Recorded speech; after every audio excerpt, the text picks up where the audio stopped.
Hello everyone and welcome to day 2 of our 30 days of watercolor flowers. Today we are going to be painting the daffodil.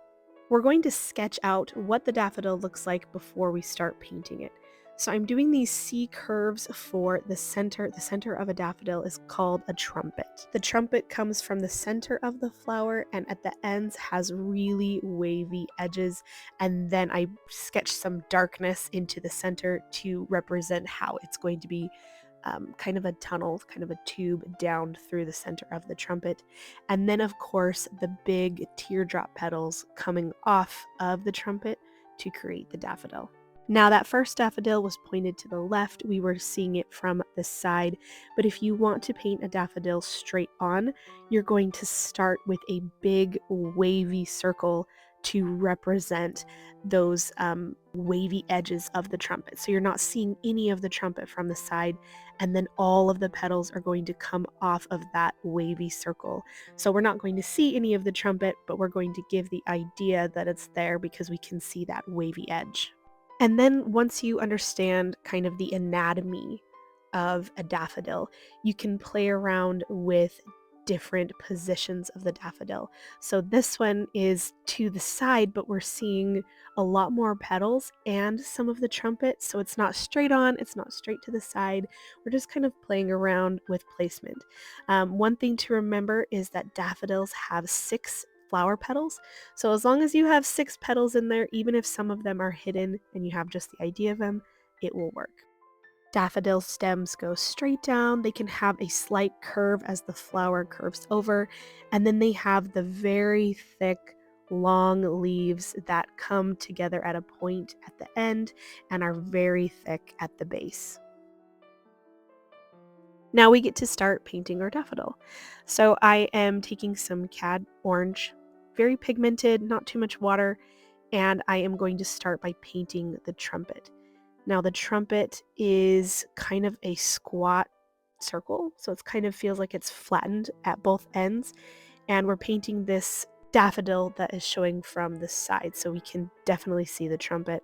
And then I'm painting the wavy line that is going around for the opening of the trumpet. So I'm just connecting to the base of the trumpet. Now we're going to paint the petals, and I'm going to pick up some lemon yellow for a bright petal color. We want it to have nice contrast from the trumpet so they stand apart. And I am going to add some of this gamboge yellow color just to give it a little bit more depth in the color.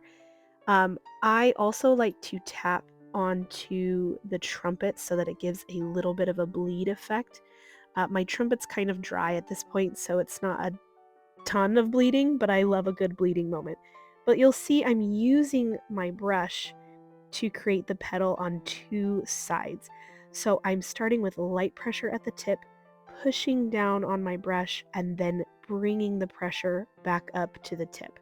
So you'll see here, I'm using light pressure at the tip, pushing down to create the fullness of the petal, light pressure at the end, and then a second stroke doing the same thing, leaving some white space in the middle, almost like a vein in the flower petal.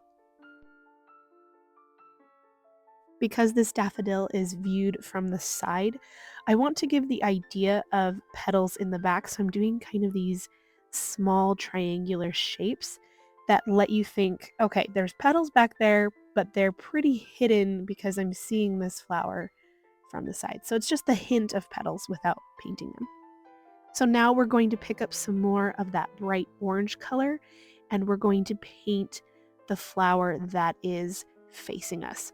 So you're going to want to do a pretty big, open, wiggly circle for the open trumpet as the daffodil is facing us. I cleaned my brush, and just with a little bit of water, I'm taking that edge and smoothing it out, bringing some of the color into the center of the trumpet. And now we're going to add the petals to this trumpet. So because this one is facing us, we get to see all of the petals in their full glory, so make sure you leave enough room to do 6 petals all the way across this flower. So again, I am doing light pressure at the tip, pushing down for the shape of the petal, and then bringing light pressure towards the end, leaving just a little bit of white space between both of those strokes so it looks like there's a little bit of a vein to the flower.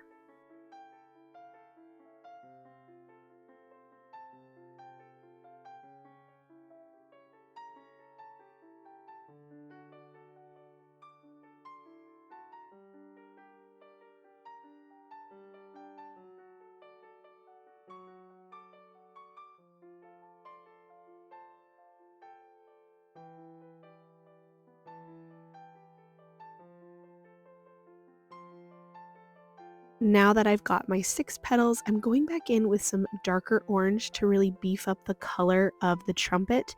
And I did this while everything was still wet so we could get a little bit of a bleeding effect up into the petals. And then while I have that color on my brush, I'm going to dab in some of that darker color around the trumpet of our previous daffodil. So I'm not completely covering up the color that's there.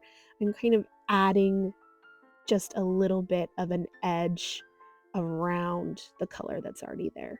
So we want both colors so that we have depth and dimension in our art. We don't want to completely cover it up. Now we're going to paint this daffodil on the right. And again, this one has the trumpet a little bit seen, but all of the petals seen.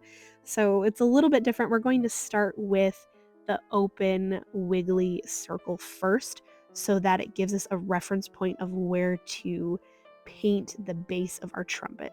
So because I have that open circle, I can see that I just need a little bit of that trumpet showing. So I'm just kind of painting around it, leaving a little bit of white space so we can see the detail of that wiggly edge. Now we're going to start with the petals that are on this outer edge where we can see the trumpet, and we're going to place them in the same way that we put really all of the petals on so far. And then as we come around, I'll show you how we place petals that are half hidden.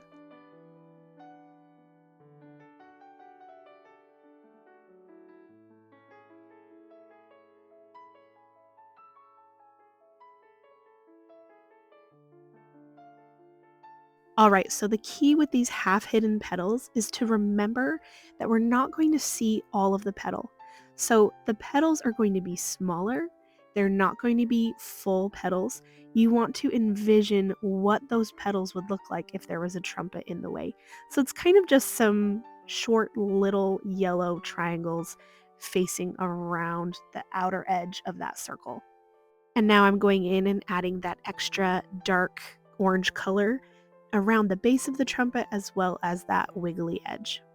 Now I'm going to paint the greenery. So I've got some yellow ochre and some sap green that I'm mixing with whatever's already on my palette. And I've got a pretty good concentrated mix, not too much water. I'm using light pressure to do the initial stem, just going straight down for a nice tall perky flower. And then I'm using light pressure at the very base of the stem to start with the leaf. And then I'm using lots of pressure for the middle of the leaf. And then again, bringing light pressure to the tip. So I'm just using a mixture of light pressure to heavy pressure back to light pressure to form the leaves.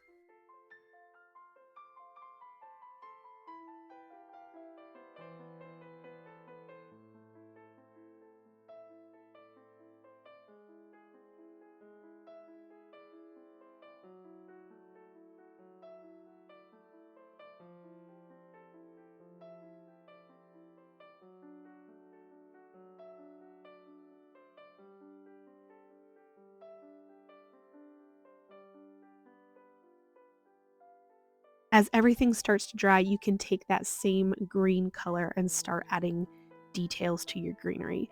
So with watercolor, whenever you can find a way to add contrast, it takes the painting from looking really flat to having a lot of dimension. So I try to focus on areas where I think there might be shadow.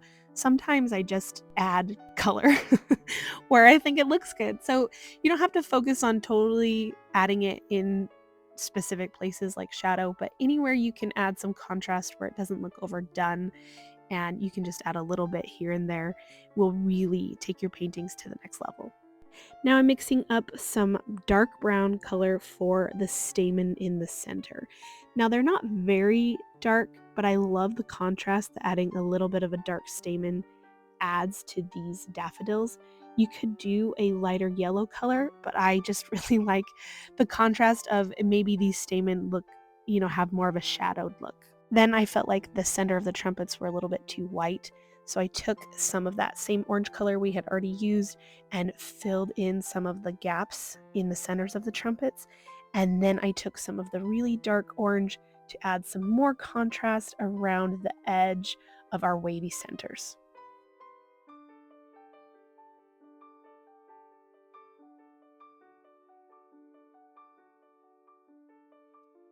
And with those details finished, our daffodils are done. And now we get to add our daffodil to the day 2 spot on our watercolor flower guide. I chose to do a little tiny daffodil that is pointing to the left because that was my favorite one of the ones we painted.